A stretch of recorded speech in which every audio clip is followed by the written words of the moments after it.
Spider-Man does whatever a spider can. Well, except help the police, because that would make him very insensitive to modern social issues, and we really just couldn't have that. So Spider-Man, if you see a crime in progress and the police are already there, just kind of move along. Don't worry about it. Just kind of, look the other way, okay? I'm glad we're straight on that. It's a good look in 2018 to do that, all right? So don't help the police, but if the police aren't there and, somebody's getting robbed or something, you can help them. But if you see a cop car, nah, just pass them by. All right, glad that's clear. Continue with the intro. You'll find a Spider-Man. What's going on, guys? Your friendly neighborhood white oppressor, friendly neighborhood Spider-Man here. Today we are going to be talking about the complete emotional breakdown coming from various games journalists over the new Spider-Man game that has seen overwhelming commercial success, and overall everyone who's played this game just seems to love it. It's been getting great reviews, and there's not really that much negative that I'm hearing about it other than the game being a little on the short side in terms of the end-game content. But other than that, for the most part, everyone seems to really love this game. So what could be the problem that is causing hysteria this time among games journalists? Is there actually something seriously wrong with the game that literally everyone who has played it is missing? Well, it turns out that certain games journalists are getting triggered over the fact that Spider-Man helps the police fight crime. That's right, Spider-Man fighting crime is now a bad thing in 2018. So when I was going to originally make a video on this topic, it was going to be about the sad excuse of an article from Deadspin written by the ass clown Tom Lay. What caught my attention was this particular passage from his article titled, "They Turned Spider-Man into a Damn Cop and It Sucks." That sounds like a 7-year-old wrote it, but anyway, this is what his article said. The new Spider-Man video game came out for PlayStation 4 last week, and I was eager to spend a chunk of my weekend playing it. Some things I immensely enjoyed during my few hours of playtime: web swinging, jumping off buildings, web swinging, whispering, "Whoa, that looks just like the real Empire State Building," and web swinging. One thing I definitely did not enjoy is how the game turned Spider-Man into a friggin' cop. Granted, I'm only a few hours into the game, but so far the primary objective boils down to help the cops, not just any cops either, but the NYPD specifically, because the game takes place in a true-to-life rendering of New York City. It's dumb to expect video games to be responsible reflections of real life, but it's also impossible, for me at least, to not feel some ickiness about the game forcing me into cahoots with even a fictionalized version of the NYPD, an organization that routinely oppresses some of the most vulnerable residents of the city I live in. I'm not grasping for as many straws as it may appear. Spider-Man does not just help the cops by catching armed robbers and putting deranged supervillains in jail. He helps them maintain a high-tech citywide surveillance network. And it goes on from that point, but I'm not going to read the entire thing. I guess I forgot that in 2018, fighting crime is now considered a polarizing issue to certain members of society. Well, it turns out that before I could even make a video on this, since I was busy with a bunch of bullshit for college, then I got sick, Kotaku actually published their own article referencing this one, and knowing Kotaku, is it any surprise that they agreed with this pathetic attempt to force political and social issues into a video game about a man who swings from webs fighting crime. What I found hilarious about this article is that the author fits the stereotype perfectly of the only type of person who would have an issue with this kind of stuff, and that being a verified account on Twitter and having colorful dyed hair. This article takes what was presented in the article from Deadspin and takes it to the next level in terms of desperation to criticize a video game for what our author perceives to be a lack of political commentary. So let's go ahead and dive into this dumpster fire of an article. Spider-Man has taken on his share of street thugs and supervillains, sometimes teaming up with the police to face down foes and rescue the people of New York. While Spider-Man on PS4 undoubtedly shows Spidey's allegiance to his community, it also casts him as a big fan of the police and their tactics that sometimes conflict with that civic mindset. From cheesy detective impressions to Riker's prison beatdowns, Spider-Man's uncomplicated approach to crime clashes with the reality of day-to-day life. That's because Spider-Man is a fictional character. It is not real life.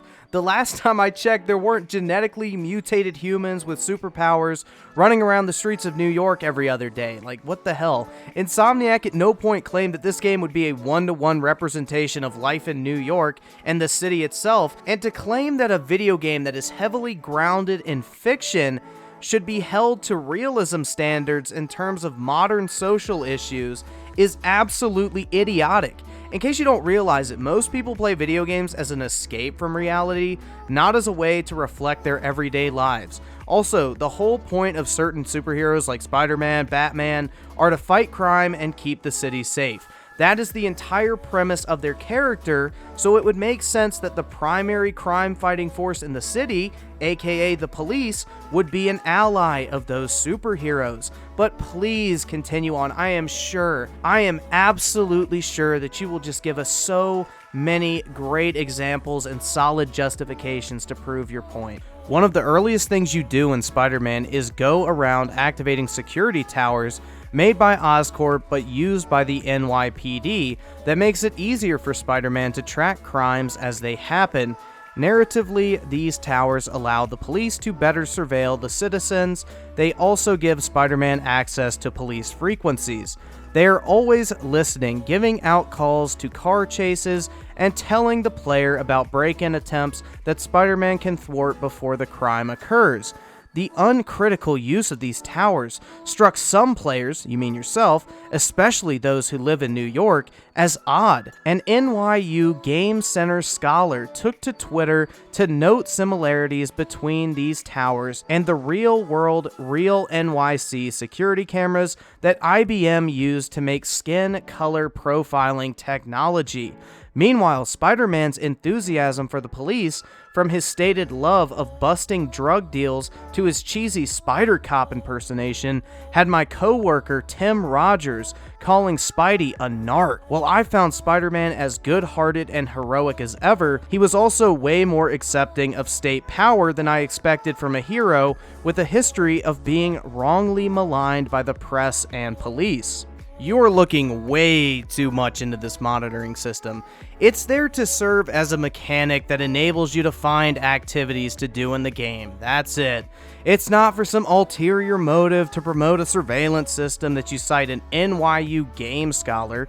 God, that sounds like a fucking joke of a job description, but it's not the signal of approval on the part of a real-life technology, which you obviously think is racist in nature when it's really not. I mean, profiling someone's race helps them find criminals. That's why they ask for a description of people when, you call the police. But anyway, whatever, that's not even the point of this article. But the only people who have a problem with this being in the game are those who cannot even for a second, and I mean not even for a split second, they cannot stop looking at things through a politicized lens. Also, the key part of Spider-Man's character is the fact that no matter what the police or press's opinion is on him, he is going to do what he thinks is right, which just so happens to align most of the time with what the police are doing because, believe it or not, the police 99.999% of the time are a force for good in the community. Of course, there are always the outliers, but overall, they do things to help the community,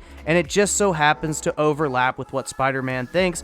That is part of his entire character, is the fact he doesn't care what other people think. He's going to be the hero that he knows is right to himself. And I'm not even a big Spider-Man fan, and I know about this stuff just from watching those really old Tobey Maguire movies. Like, come on. You claim to be like this Spider-Man fan or something later in the article, but anyway, like, I know more about Spider-Man, it seems like, than you do, and I'm not even a Marvel fan. In fact, I hate Marvel. So I just find it funny, but this is why sites like yours are the laughing stock of the internet at this point, because you are just desperate. You are desperate to draw up controversy by attempting to draw parallels to real-life issues based on absolutely nothing or the tiniest little details that no one but yourselves would ever come up with. Modern superhero games have trended further and further towards authoritarian extremes.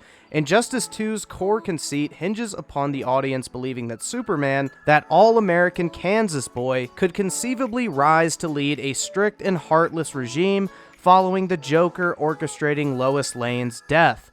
That incident and its extremes call to mind the reactionary shift in American politics since September 11th, 2001.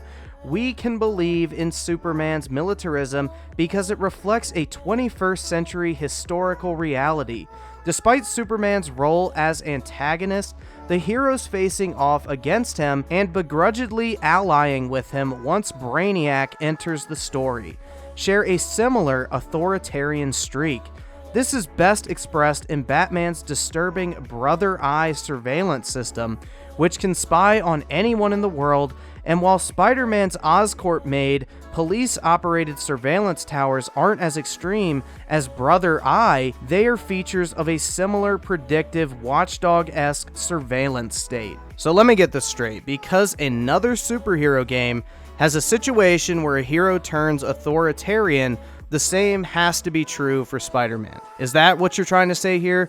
The whole point of this paragraph makes no sense whatsoever, other than you trying to rehash the plot of Injustice 2 and trying to draw comparisons to 9/11. I mean, it's just, come on, this is pathetic at this point. You are grasping for straws desperately at this point, but please continue on. Spider-Man have never. Spider-Man have never. Nice writing there, really, great job. Spider-Man have never quite shared Bruce Wayne or Superman's drive for power or control. He's the boy from Queens, once again, nice job. He's the boy from Queens who rose to the challenge. New York-based superheroes have always had a much more intimate feel than other characters. Luke Cage isn't just a super strong hero, he's Harlem's hero. Daredevil is the protector of Hell's Kitchen. And while Spider-Man often swings around Manhattan, he can still drop in at a bodega for a sandwich in Flushing or Astoria. That street-level, community-minded nature clashes with the high-tech surveillance of the game's towers and the game's outlook on police. Once again, the towers are there to provide an essential mechanic in the game that allows you to prevent crimes before they happen. That is it. It sounds like you're suggesting that helping the police and portraying the police force in the game as a positive force for good is somehow a bad thing. I would hate to think that you're suggesting that police officers in general are not good people, so I'll give you the benefit of the doubt for now, but please continue on. Police are an unimpeachable group in Spider-Man. They show no real flaws and make no mistakes. They don't feel like an integrated part of the community. They pepper cutscenes and sometimes walk the streets, but mostly show up as an allied faction in procedurally generated crime events. Even if Spider-Man's New York is largely a fiction, it points towards a real place.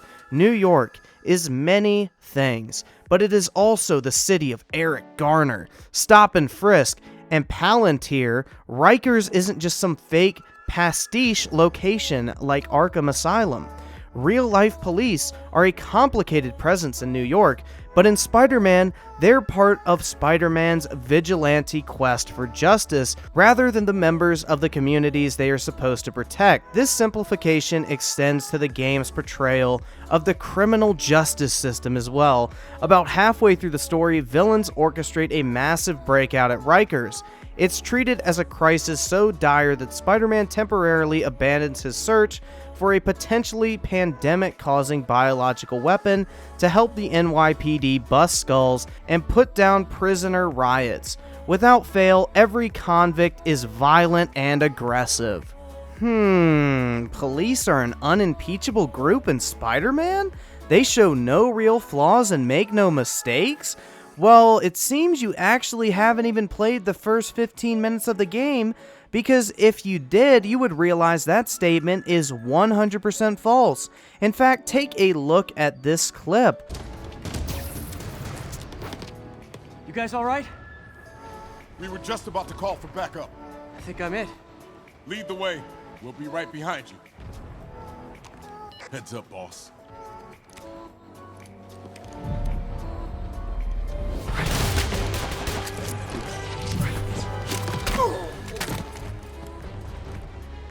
Oh, what's that? Spider-Man beats up some crooked cops? But I thought the police showed no flaws and made no mistakes. Well, that just doesn't fit the narrative now, does it? Either you haven't touched this game or, you just purposely left that out. I think it's a combination of both, but the vast majority, and I'm talking well over 99% of police officers, are great people. They don't do anything wrong. Of course there are bad people in every group. There are not all good cops out there, and there's a bunch of shitty cops that pull a bunch of bullshit. No one is denying that. But to make it sound like it's a bad thing for Spider-Man, a fictional video game, to basically say, yeah, the cops are a force for good in this game, being a bad thing, is absolutely stupid. And it just disproves your point even more, because you can literally beat the shit out of crooked cops within the first 15 minutes. They are not an unimpeachable group. You even go as far to admit that the city of New York in Spider-Man is based largely in fiction. But you cannot resist trying once again to bring real-world social issues into the game where they do not belong. This is not real life. It is a video game. Nothing more, nothing less. Not everything has to make a political statement. Why can't the police in the Spider-Man universe overall just be good people that help Spider-Man in his task of fighting crime? Also, are you really going to try and bitch about Spider-Man beating up convicted criminals that are violently trying to escape from prison? I mean, is this the level we've reached with the bullshit where now we have to make sure that fictionalized criminals in a game are properly represented? I genuinely hope that you are not actually serious about the garbage you are spewing here. In reality, New York is moving to close Rikers on a 10-year timeline on the recommendation of organizations like the Independent Commission on New York City, Criminal Justice, and Incarceration Reform. The majority of people incarcerated in Rikers are people of color, and many are citizens waiting for their trials in a backlogged court system, often for misdemeanors and unable to pay expensive bail. In one of the most prominent cases, again, great writing here, 16-year-old Khalif Browder spent 3 years in Rikers, a majority in solitary confinement, awaiting trial for the theft of a backpack. He committed suicide 2 years after his release from prison. Keywords here: in reality. We are talking about a video game, not real life. It feels like I'm really having to repeat myself a lot on that particular issue, but you just fail to recognize the simple reality of this entire situation. Stop trying to criticize a game for not catering to your particular viewpoints on issues or anyone's viewpoints on issues. If anything, we should be applauding Spider-Man for leaving out politics and social commentary entirely for the most part. At least I haven't seen any in the time I've spent with the game. That is something that everyone should be able to agree upon, okay? Politicizing games is something that no one is asking for except people like Heather at Kotaku, who have obviously not even played the game they're bitching about based on their lack of knowledge of even the first 15 minutes of the game they chose to write a very lengthy article on. In real life, oh god, here we go again, the conditions at Rikers Island and the systems surrounding it are complex, but games like The Division and Spider-Man flatten that complexity in favor of giving you criminal enemies to overcome. The Division features the Rikers as an opposing force for much of the mid-game, and while its radio makes mention of how many prisoners are in jail for minor crimes like drug possession, your primary interaction is to shoot everyone. In Spider-Man, these prisoners function as generic thugs to fight in waves. Despite being a superhero who is on the side of the people, when faced with this element of his city, Spider-Man forgets his allegiances and just enjoys beating the shit out of them. Again, you are talking about real life. Are you that stupid that you cannot grasp the idea? I mean, is this something that should even have to be explained to someone who calls themselves a games journalist working for a fairly large site like Kotaku? Do you actually expect Insomniac to give us a proper backstory on every single criminal or prisoner in the game? No, because who the hell cares about the backstory of generic enemies you fight?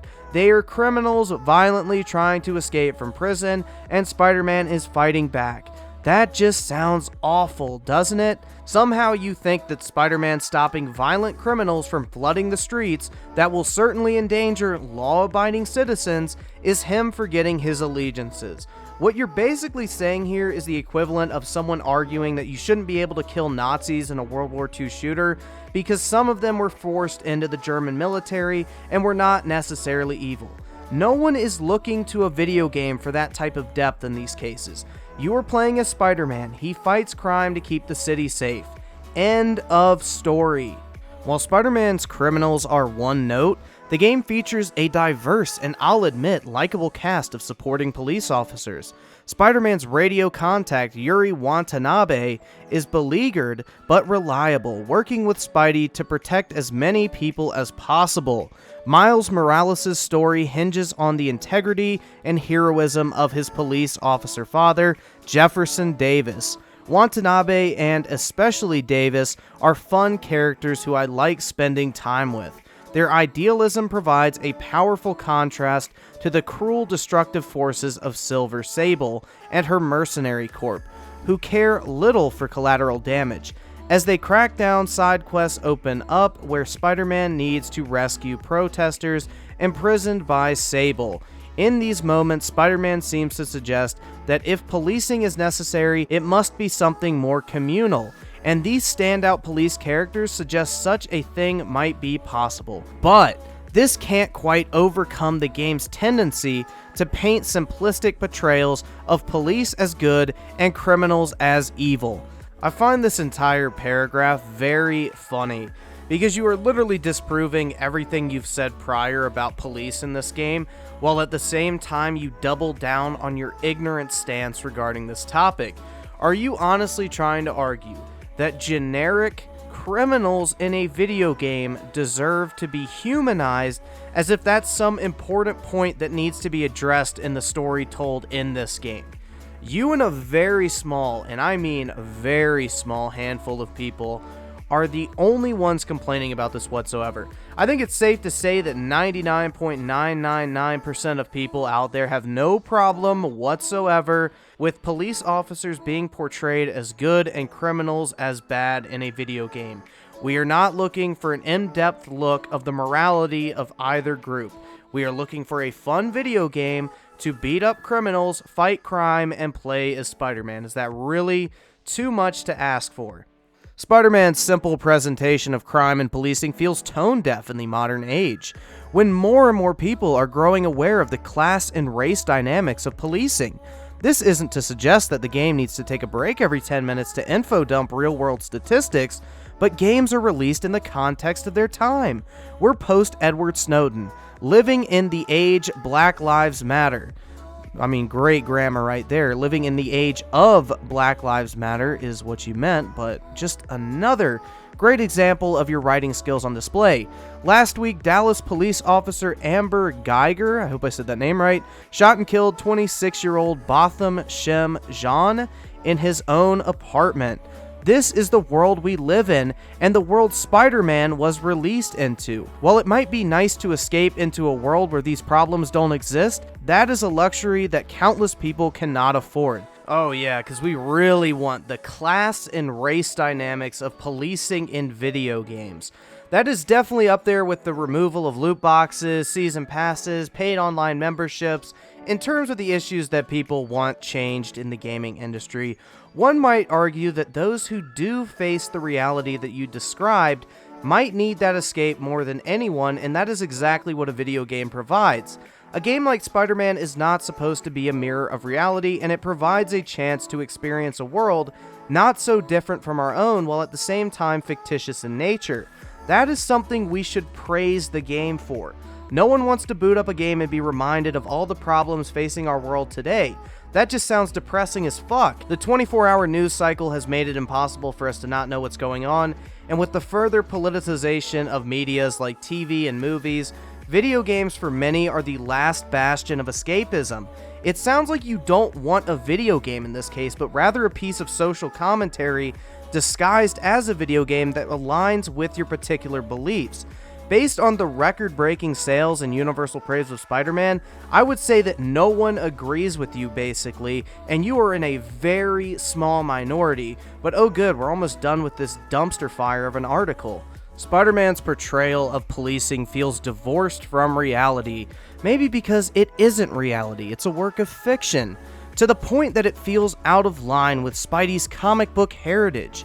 Comics often speak to what's happening in the real world. They often speak, but not always. Captain America assumed the role of Nomad in 1974. Why are we talking about Captain America? This is Spider-Man. The same year that Richard Nixon resigned from office in the wake of the Watergate scandal. The X-Men have a history of allegorical representation of minoritized and persecuted groups. Spider-Man doesn't seem interested in reacting to the real world, maybe because they don't want to bring politics into their game. My colleague Tom Lay wrote about this at Deadspin, oh I know, noting that nearly every side activity involved aiding the police. This stands in contrast to games like Spider-Man 2, where Spider-Man returned as many lost balloons, wow what an exciting side activity, as he webbed up muggers. Instead of being part of the complex life of the city, this latest Spider-Man sees a black and white world of cops and robbers. He aids in state surveillance, standing unquestionably alongside an overly idealized caricature of the police. He's still friendly, but I don't know if he's part of the neighborhood now. Let's make this clear. Spider-Man the game is the story that Insomniac wanted to tell with their game. What happened in someone else's rendition of a completely separate superhero has nothing to do with this game.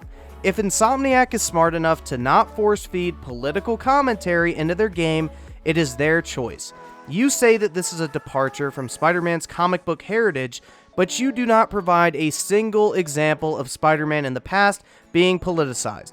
Instead, you reference a Captain America comic book from 1974, as if that has anything to do with the game that released in 2018.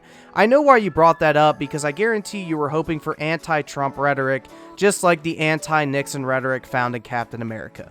Your motives are crystal clear. You cannot stand the fact that Spider-Man did not sully itself by appealing to modern-day identity politics and outrage culture. I honestly think that just about sums this entire article up. Sometimes all people want is to experience a black and white world of good versus evil. No one is going to play Spider-Man and take that as the actual reality of the world we live in.